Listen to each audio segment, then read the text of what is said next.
We're gonna kick off tonight's program with a little conversation with Phil Irwin. Phil is the president and CEO of Federated Insurance. As most of you know, Phil has announced his retirement coming up at the end of June, and just want to take a minute to have a conversation with Phil about the transformation that Federated has made since he joined that organization, and really just kind of take the opportunity to thank him for his leadership and for his partnership with the Ohio Electric Cooperative Network.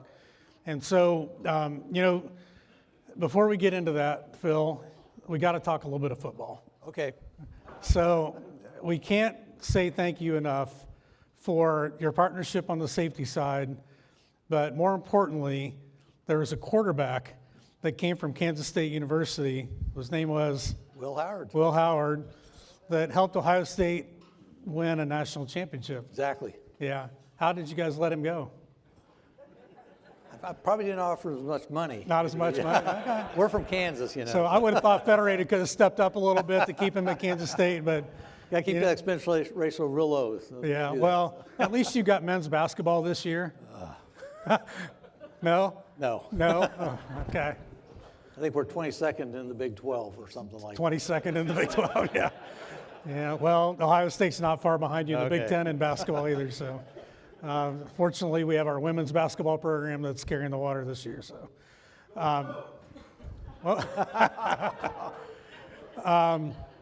We'll just start the conversation with Phil tonight. Just kind of, we have a lot of new faces in the room, a lot of people that have been here a number of years, but just give us the Phil Irwin Wikipedia. If we look you up on Wikipedia, what's it going to tell us about you? Give us a little bit of your background and a little bit about your career at Federated Insurance. Yeah, I grew up in a small town in Kansas, like less than 1,000 people, so I'm very tied into rural America. Went to Kansas State. I'll give you a fact you probably don't know about me. My freshman year of college, I played football at Independence Junior College. And Coffeyville had this guy named Mike Rozier who was playing then, because back then you had to get grades.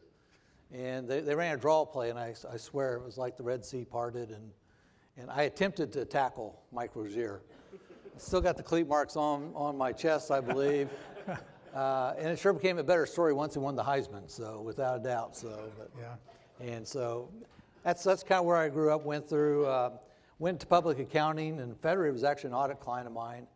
And at one point, they decided to get silly and offer me the job as CFO, and got to do that and run us through some times. I know we're going to talk about a little depth some of that. So that was 37 years ago when that all happened. So it's been a little bit. Been a little bit. A little bit. Yeah. Well, great. So want to ask you to put together some talking points or some notes about Federated Insurance and about the partnership with Ohio. And it's kind of crazy that a lot of people look at me and say, why would you have an insurance executive up on stage with you tonight, right? Exactly. But, Federated, as most of us know, all of us know, they've been more than just our insurance company. They've been our partner. And so, I know Ohio, we like to think that, for at least 1 year there, we had the best football team in the land. We like to think we have the best safety culture in Ohio, in the country. Just kind of talk a little bit about your perception of the Ohio Cooperative Program, our safety culture, some of the things that we've done to partner. Yeah, it's been great. You go to every state, and they all think they got the best program or whatever, and I can really say without a doubt, you guys are the leader. With the training facility you guys have put, the number of trainers you have, you're willing to commit resources to having a very strong program. And it's very, very obvious when we look around and see things. And your phone probably rings off the hook because somebody will say, hey, we were looking at doing this, and this. Who would you recommend we talk to? And you guys are one of the ones that definitely we always come up with, because the results show. I mean, when we look at your losses and your numbers and all that. Yeah. So you talked about, this a little bit of a challenging time, when you started with Federated and transformed the organization. So take us from the beginning, kind of all the way back to 1988, and yeah. What happened and how did we get where we are today?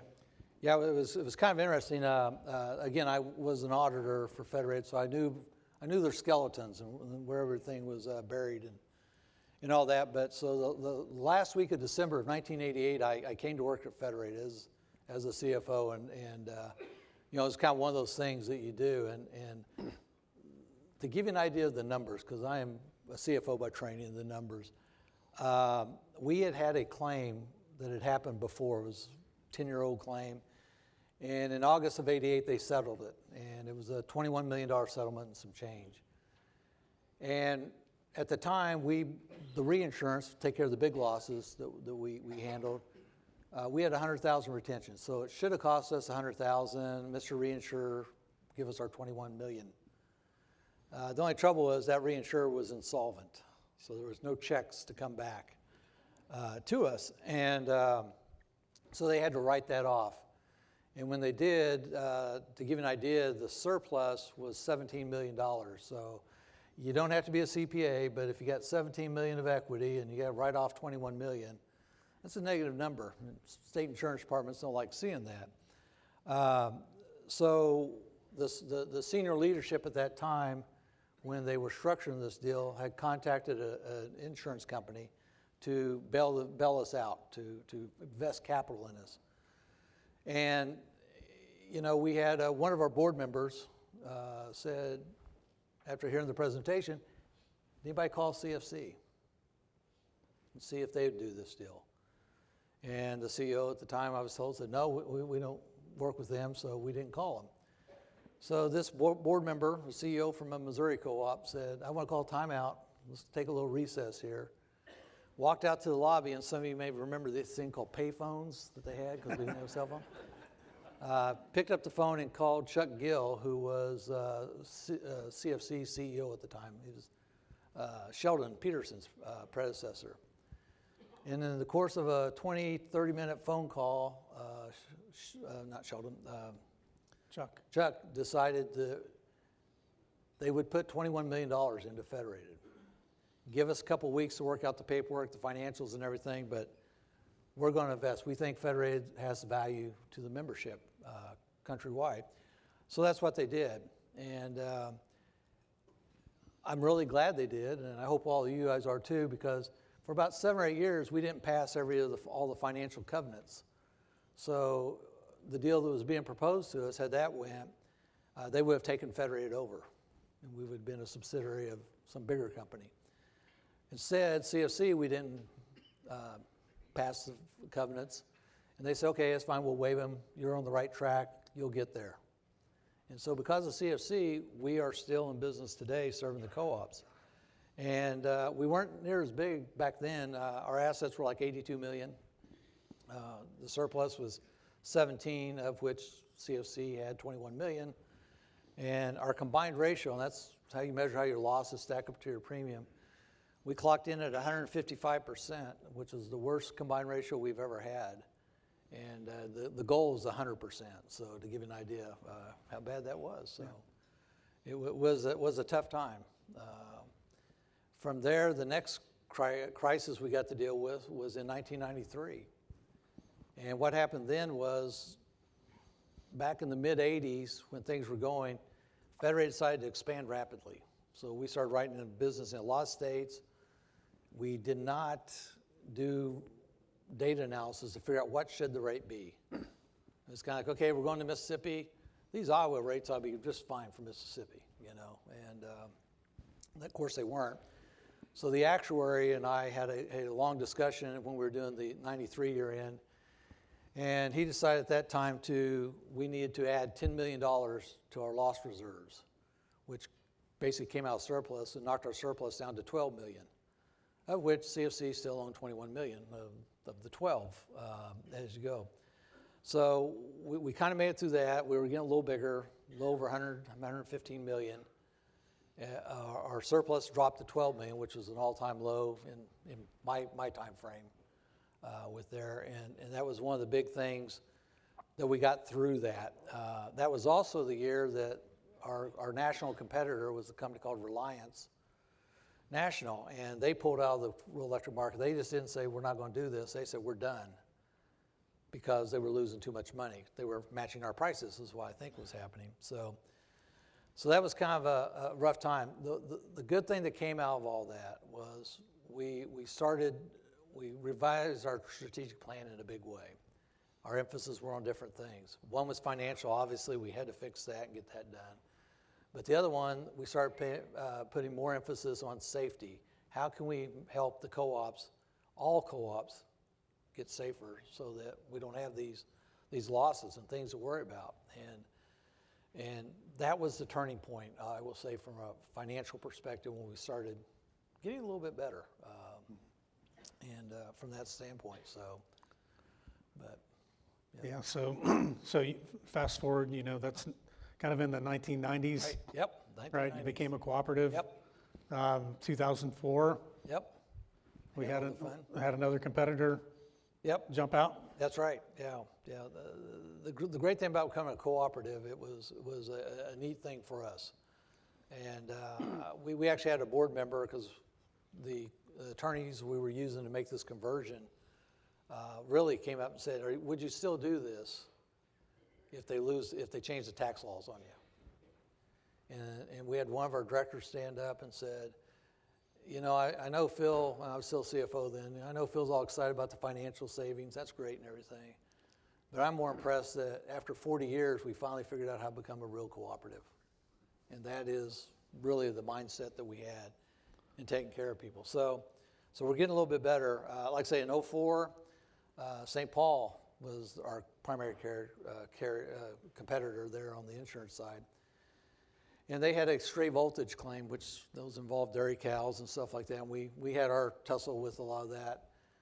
But they paid, I believe it was $27 million on a claim out west. And St. Paul's a massive company. The vice president of claims, my guess is, probably had the conversation, what the heck is this stray voltage thing? And do we write any more of the people that give us this thing? Because within 6 months after that verdict, they announced they were pulling out of the cooperative marketplace. And we were able to assist a lot of people. We went from, if you look at 99, we were at 572 members. Now we're at 695. The difference in that rapid growth we had data in all the states, or we wouldn't even go in to do that. So we tried to make sure we were taking care of things. By now our assets are jumped over 200 million, which was a nice thing. And more importantly, the surplus was at 68 million. And our combined was at 97.6. It's kind of where we wanted to be. The one thing that scared me that kind of came out of that deal was, had we had to write every co-op in the country, we didn't have capital to do that. So again, when we're doing a strategic plan, we try to focus on that. What can we do to, over time, get ourselves in the position to be able to take care of everybody if some things happen. So Good. Yeah. So, obviously, you talked about the numbers, Right. but this strategic decision to focus on safety Right. and helping the member cooperatives be more safe, that took some courage. This was like a board that was focused on numbers, but they all come from the cooperative network. So, how difficult of a decision was that, and whose idea was it, and how did it kind of come to be? Sure. Yeah, and really kind of talking about when we had some of our financial problem. I remember we had one board meeting. The board, we were given a revised budget, how we're going to attack this thing, and they said, "Well, hold it. How many staff are you laying off or getting rid of?" And we're like, "Well, actually, we're not laying off anybody. We're asking for permission to add 5 or 6 new folks in the safety department." And so one of the board members said, "You're the CFO, why would you want to add headcount?" I said, "Well, if we reduce our overhead expenses by 10%, that's like 1.5% savings on the premium. Nice, but not a lot. Conversely, if we can get a 10% reduction in claims, we can drop off 8.5 cents on the dollar and get the claim counts, get the claim dollars going lower." So they've always kind of had that mindset once we got going good with it and everything. But the focus was on safety. It was on service. We really kind of went back to our roots when we were founded in '59 by the Wisconsin co-ops. Three things that they said the reason they were founding Federated was They wanted better service. They wanted people that understood, what a transformer is, what a regulator is, these things that normal insurance companies don't deal with. And they wanted stability in the marketplace, in the pricing if we could. And the biggest thing was they really wanted emphasis put on safety because they wanted to protect the linemen and the rest of the staff. So it was one of the big deals, very big. Great. So Ohio was, I think, one of the big beneficiaries of, this change in mindset to pursuing a culture of safety, Right. rather than, again, just being an insurance company. And so, just talk about the partnership that we've had. Sure. There was some key dates in there back in 2006. Yeah. We came to you guys with this crazy idea that we wanted this job site observation program.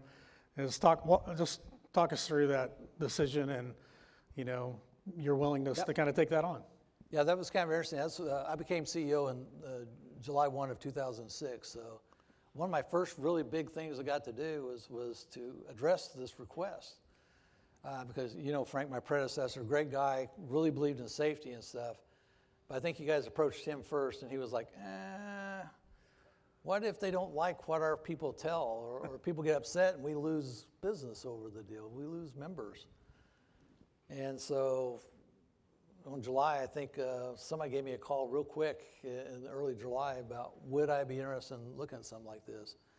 And my thought was, yeah, because our strategic plan says safety is basically job one. We got to do this. This was a new thing, having job site observation crews. And here we're going to send somebody out there with the possibility of making one of our members upset because they didn't like the results that came out. And we kind of, I think, told you guys, okay, if that happens, we're probably going to, pull the plug on the program. But it hasn't. It's been very successful. A lot of interest in it. I think it's made a difference out there. And we have it in a few other states now that want the same thing. So. Yeah. Remarkably, that program has held up for 20 years now. Exactly. It's just amazing that we've had that partnership. Then in 2007, the Strategy Lab. Yeah. This was another partnership with Ohio, another first for Ohio. So talk about that. Yeah, and that was a good one too. I remember Mike Bird coming to me and bringing that up. Mike was our former vice president of safety before he retired. And it was a good thing. And of course, I'm a finance guy, I'm just like, we want to survey people and get stuff. How honest will they be? And I think it turned out to be really good. I think we got real valuable information. And I will say one thing that we have seen, we used to ask the question was, if there's an outage, what's most important? Safety, getting the power back on, cost, some of that stuff. And when we first started doing this, and maybe had about 10 states, then I think safety was number 3. It was always production and cost of getting the power back. That was the big things from the lineman's perspective. And our most recent one we did, safety was number 1. It got all the votes. It wasn't like somebody voted production or speed of it. It was safety was number 1, solid by everybody. And that's a great thing. That is a great thing to see out there. And that's truly, changing the culture Right. of a state or a cooperative is getting that answer to be number 1, Yep. right? Without a doubt. Great. So that Strategy Lab, for those of you who are not familiar with it, began back in 2007 where we brought in CEOs, operations managers, safety managers, and the linemen. And we asked them a series of questions to evaluate everybody's perception about the safety culture and work practices. And what we tried to kind of bridge the gap between those big differences, and that being one of them. Right. So that program was then repeated in 2014 in Ohio, and then again in 2021. So we've actually been through that program 3 times now. Yep. So, and then 2017, this partnership with, and I know Dwight had a big hand in this, but the Commitment to Zero program. Let's talk about how that originated and who the partners were and how that's going. Right. Yeah, that was an interesting time because I remember, I think we launched that in 17, but 15 and 16, we just had, I'll say, a rash of really bad fatalities. Some guys got burnt real bad, the amputation of limbs. And again, now that I'm not CFO, I get to ask questions and stuff. And so I actually had Corey Parr, I said, because he's a former lineman, why do we need training, better equipment? What's going on with this? Why are we having contacts. And so for those who remember, Bud Branham from NRCA and Corey got together and they went through 10 years, 15 years worth of data on our serious claims and what is it we need to do to get better. And, really, Corey came back to me and said, hey, we have the tools, we have the training, we're just not using them all the time. And I said, yeah. And so he asked me a question. He goes, do you think working the lines hot is dangerous? I'm not sure where Bill Roberts is, but CFOs, of course it's dangerous, right? Paper cuts, that's, and Corey said, no, it's not dangerous at all. It's unforgiving. If you don't use your equipment, if you don't use your training, it will bite you. And when you look at it, 99.9% of the time, we're not having a problem. It's that 1/10 of 1% when something goes wrong. And so we worked with a lot of statewides, and Dwight especially, and a lot of folks, NRCA and us, to try to get together some kind of program. That's where the commitment to zero came from. And that really is what it says. We're out there to have 0 lineman contacts in a year. And then hopefully going forward from that standpoint. And I've had a lot of people ask me, say, you don't really think we can do this? I'm like, yeah, because every one of these are preventable. It's reminding these guys so they don't take that shortcut, so they're focused on everything. And that's where the SAFE app came out of. And I think now 450 or 60 co-ops are using that as their safety tool to do that. And that's been a great thing, I think, because again, I'm kind of a dummy, and when I see that, it asks, are you going to use work the lines hot? Yeah. Okay. What's your PPE going to be? Are you going to test in ground and all these things that bad things can happen from? It's reminding them of that. So as we go. So yeah. So this transformation from an insurance company to a safety partner, right? Partnership with Ohio. Just talk about the results here in Ohio. This is a great story. One of the you hope that everything that you do results in lowering all of our incident rates, and the numbers show it, right? Yeah, and this is the hardest thing with safety, is to measure your results. Because how do you measure what doesn't happen? And that's what we're looking at. The recordable incident rate and the DART, the days away, and job restrictions, transfers. Look how much these numbers have dropped over this time frame we've been doing this. It's basically 40% of where it was. And that is outstanding that's there. It's still not to zero. That's our goal, I'm sure. But look at the results here that we're seeing, that you guys have put up over plenty of years. This is not a fluke thing that's happened. So it's buy-in from the membership and getting that done. So great. Still work to do. Oh, yeah. Yeah. It's not zero yet. It's not zero yet. Okay. Well, so great story. Kind of just give us a little bit of an idea here. Kind of where is Federated today? You guys have had some recent developments, even other competitors that have kind of dropped out of the market, and things just continue to get better for Federated Insurance, right? Yeah. The thing that just happened in the middle of 2024 was Hartford was our primary competitor of those that we did. Now we had 92% of the market at that point in time when this all came up. But they announced that they were canceling the rural electric program. And the reason, and you guys have heard, I'm sure, me talk about this at other places, it's the wildfire issue. The liability exposure for utilities, the other Hartford, the competitor, said, we're done with this. They may have lost their reinsurance, because I spent a lot of time in New York City. It's one thing to go to Manhattan, Kansas. It's a totally different one to go to Manhattan, Florida. I was just there last week. And which one? New York. New York, fortunately. Okay, all right. Fortunately. And so I spend time talking with our reinsurers about, a lot of times the CEO asks me a question, why should we expose ourselves to this risk? Because in the news, the media, and everything, it's really bad, and that's kind of how they look at that. So that is what's happened there. And now, to let you know how many insurers, I think we got about 15 or 16 distribution co-ops in the country that aren't with us at the moment. So we're 98% or so now from that standpoint. And so that's been a big thing. And what I guess I got the best feeling about was this time, for the first time ever, we have been in a position we could help everybody. I mean, if this extra 15 or 16 come on, it's there. The biggest thing, if you look at our surplus, remember that one I told you was 12 million and CFC had 21 of the 12?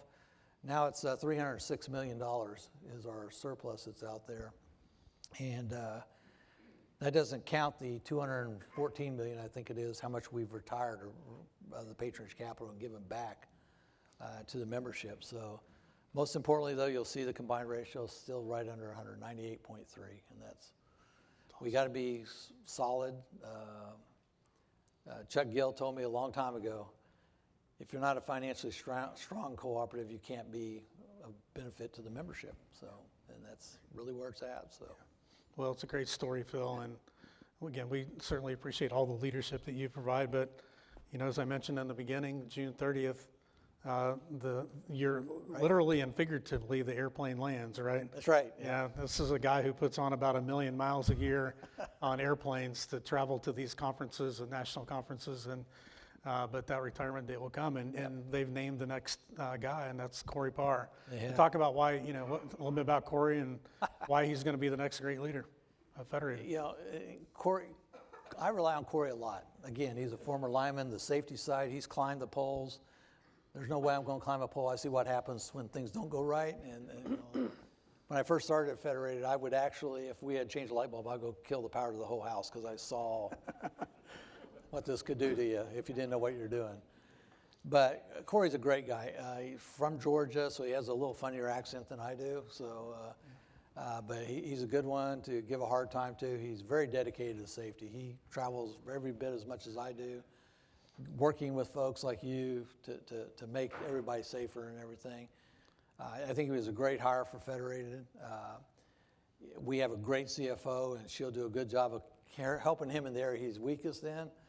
But I've lived through that same deal, but I've relied so heavily on Corey to get the safety message out and make sure what we're doing is right and most beneficial. So he's going to be great. So as we're out there, so Good.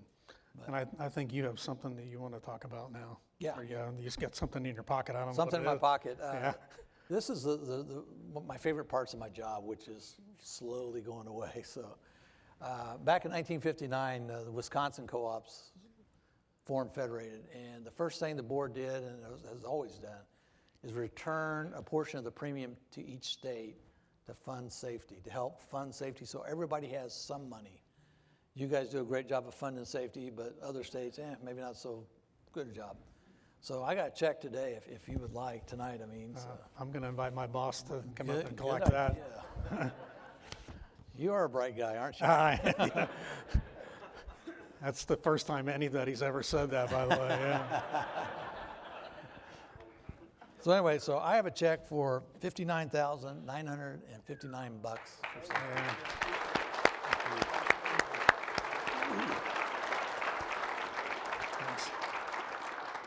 See, Doug was already trying to reach. Yeah, no, I'm not. No, that's going to go right over to Bill. I have a feeling. So, well, Phil, we just want to take a minute and recognize you, and again, thank you for all of your leadership. Again, just to kind of go back through, just to summarize, becoming our partner and not just another insurance company was critical to your success and ours. Those crew observation program, 2006, the strategy lab, the commitment to zero. One of the great things I think that you did, and it's not going to show up in any of the numbers, Right.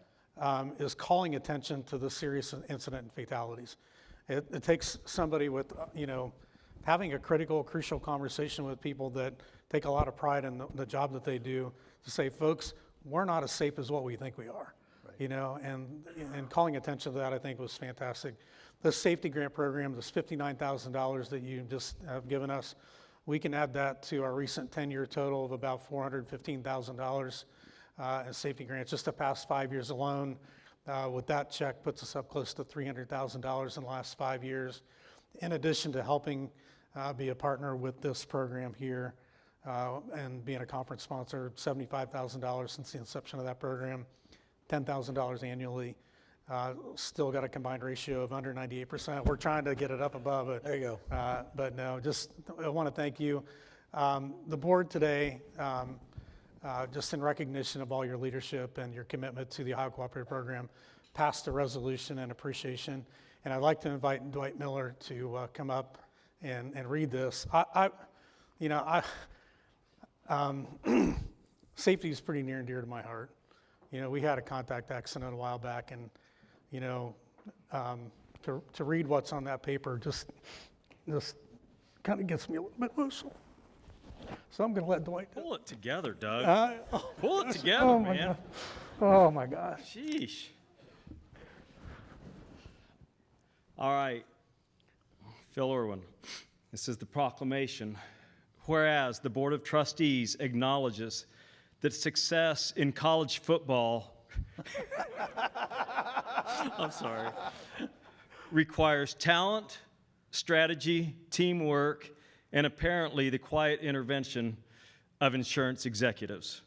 And whereas Phil Irwin, President and CEO of Federated Rural Electric Exchange, demonstrated extraordinary leadership, vision, and perhaps a bit of recruiting magic by facilitating the transfer of quarterback Will Howard from Kansas State University to the Ohio State University, and whereas this strategic personnel relocation directly contributed to Ohio State's triumphant march to the NCAA Football National Championship, restoring balance to the universe and joy to Buckeyes fans everywhere. And whereas Mr. Irwin's actions have proven that his commitment to safety extends beyond electric cooperatives and into ensuring the emotional well-being of millions of Ohioans who simply cannot endure another disappointing postseason. And whereas the board is deeply impressed that Mr. Irwin managed to accomplish all of this without violating NCAA rules, insurance underwriting guidelines, or the laws of physics. Now, therefore, be it resolved that the Board of Trustees hereby expresses its profound and humorous appreciation to Phil Irwin for his behind-the-scenes heroics in securing a national championship for the Ohio State University, and be it further resolved that this resolution will not be recorded in the official minutes, but will be shared with Mr. Irwin as a testament to his unparalleled ability to influence both safety culture and college football destiny. Let's give Phil a hand. Awesome.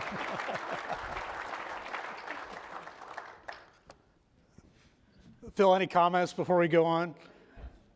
If I could just work the same magic in my Manhattan, it'd be really good. So Okay. awesome, though. No, but in all seriousness, there was up on the screen the actual resolution that the board did adopt today in appreciation for your safety leadership, and we've commemorated that in a little plaque that Dwight is going to read now. So, where's the resolution? It's inside of it. Yeah, you can't get to it. We're not going to read the whole thing. We're going to no. All right. We got 1 minute and 33 seconds, Dwight. We can In do it. appreciation of Phil Irwin, President and CEO, Federated Rural Electric Insurance Exchange, for outstanding leadership and unwavering commitment to fostering a strong, positive safety culture across the electric cooperative community. Your vision, partnership, and dedication have strengthened our people, our cooperatives, and the members we serve. And Phil, I'll say me personally. Thank you, Phil. Thank you, brother. Awesome. Absolutely awesome. What's that? We're going to quick photo off stage. Sure, okay. Thanks.